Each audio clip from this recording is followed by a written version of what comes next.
తిరుప్పావై మూడవ రోజు పాశురం. ఓం జై శ్రీమన్నారాయణ.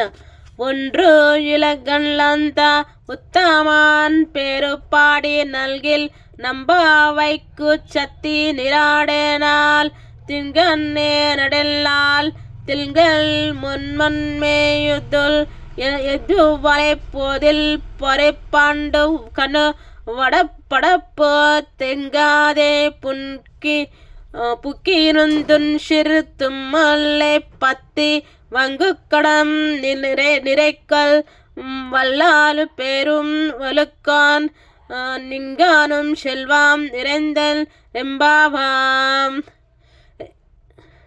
ஒன்கு யுலகலந்த உத்தமான் பெருப்பாடி நன்கில் நம்பாவைக்கு சத்தி நிராடினால் தின்கண்டே நடங்கால் திங்கள் மும்மாறிப்பேது வெங்கவலை போத்தில் பறிப்பாண்டு பகன் படப்பா தெங்காதே புக்கின்றன் சிறு தும்மாலை பத்தி வங்கு கொடாம் நிறைக்கான் வல்லால் பேரும் கபலைக்கான் నింగాదా శల్వాం నిరంజన్వర్ నింబావాం.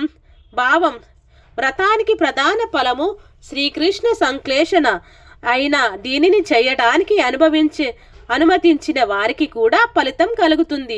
బలిచక్రవర్తి నుండి 3 అడుగుల దానాన్ని పొందిన శ్రీకృష్ణ పరమాత్మ ఆద్యాంతానందాన్ని పొంది ఆకాశమంత ఎత్తికెదిగిన 3 లోకాలను కొలిచాడు.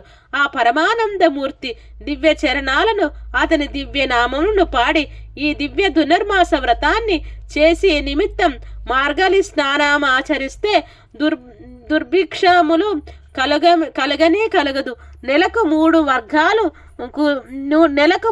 వర్షాలు కురుస్తాయి. పంటలన్నీ త్రివిక్రముని వలె ఆకాశమంతా ఎత్తికెదిగి ఫలిస్తాయి. పంట చేత మధ్యనున్న నీటిలో పెరిగిన చేపలు త్రుల్లి పడుతూ ఆనంద సమృద్ధిని సూచిస్తాయి. ఆ నీటిలో విసిరిన కలువలను చేరిన భ్రమరలు అందలి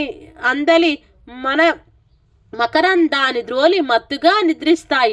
ఇవన్నీ సమృద్ధికే సంకేతాలే. ఇక పాలు పిదుక గోవులు పొదుగులను తాకగానే కలశాలు నిండినట్లు క్షీరధారలు అవిరాళంగా నిరంతరంగా కురుస్తాయి.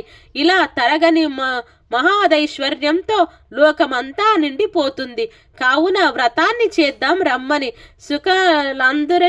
సకులందరినీ పిలుస్తోంది గోదా. 3వ మాలిక. ఈ ధనుర్మాస వ్రతం ఎంతో శుభప్రదమైనది.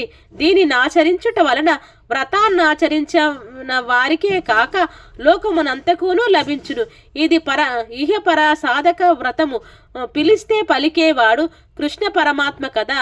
మరి విశేషంగా ఆరాధించిన వారికే కాక లోకానికంతటకు కళ్యాణాన్ని కలిగించి శుభాలను చేకూర్చేవాడని వ్రత ఫలాలను వివరిస్తోంది గోదాదేవి.